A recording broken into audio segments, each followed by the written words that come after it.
Hi, this is Nathan Tintle. In this learning goal video, we're going to talk about how to use the mean and the median to learn about skew and vice versa. We will use the estimating elapsed time data set to talk about this learning goal. In this data set, the average estimated length of the song snippet was 13.71 seconds. However, 28 people have time estimates less than that mean, and only 20 are larger. Why is that?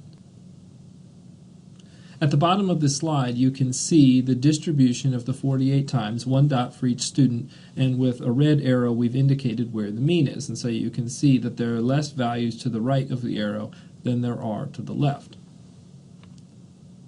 Now, the key idea that we're going to talk about now is that the shape of the distribution tells us something about the mean. When a data set is not symmetric, often we can say that it is skewed. Now, a skewed distribution means that the bulk of the data falls on one side or the other, with a tail on the opposite side. And the tail tells us the direction of the skew. So if the tail of the distribution is on the right, we say the data is right skewed. If the tail is on the left, we say the data is left skewed. Here's a classic example of right skewed data. Income in most countries, especially poorer countries, most individuals have low income and a very few are wealthy, and so you see a right skewed distribution. There's a tail for the wealthy. A classic example of left skewed data would be student GPAs at a college or high school. Most students are going to be between 3 and 4, and then it sort of tails off below 3. You have a few individuals running values below 3. And so when you have skewed data, you have the bulk of the data on one side and a tail on the other side, and the tail tells you the direction of the skew, right or left. So if we now look at the estimated elapsed times for the 48 students, we can see that this is a right skewed data set.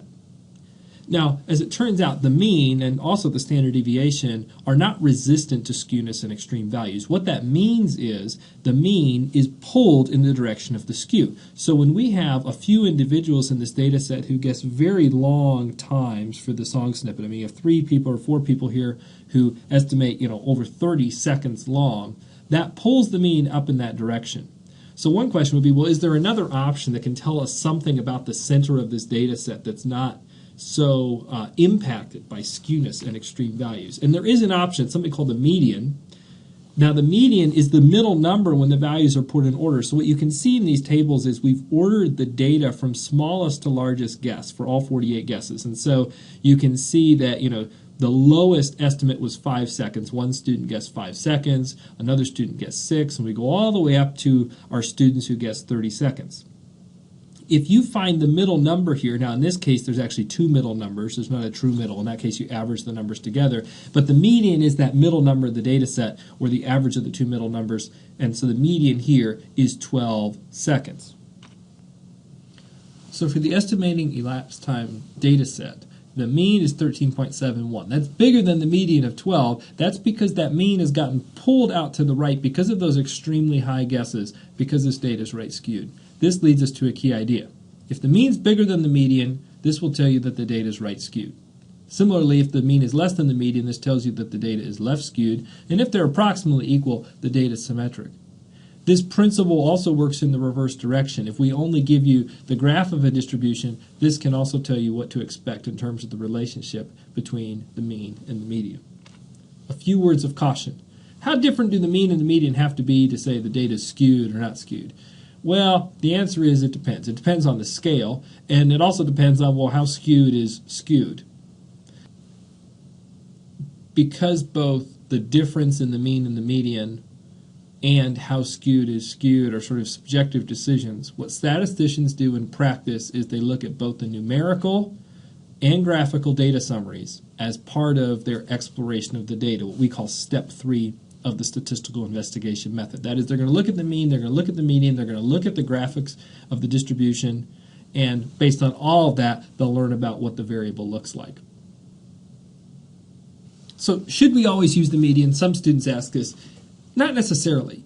You just need to realize that the mean is what it is. The mean is very easy to compute. You've probably been computing the averages of sets of numbers since grade school.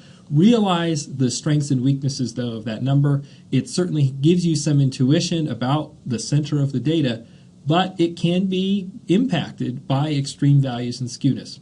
I just want to give you one example. If you want to look at the average versus the median household income in the African country of Liberia, the average income per year of a household in Liberia is $414 compared to only $118 per year for the median. Now, this tells us that this is a right-skewed distribution.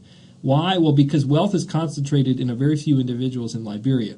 So the result is that a very large percentage of the population will have income below the mean. This is a good example of where the median tells us something different than what the mean does. Now, what's fascinating is, in trying to find this statistic to share with you, it was very, very difficult to track down the median income in Liberia. Why is that? Because almost everybody just talks about the average household income.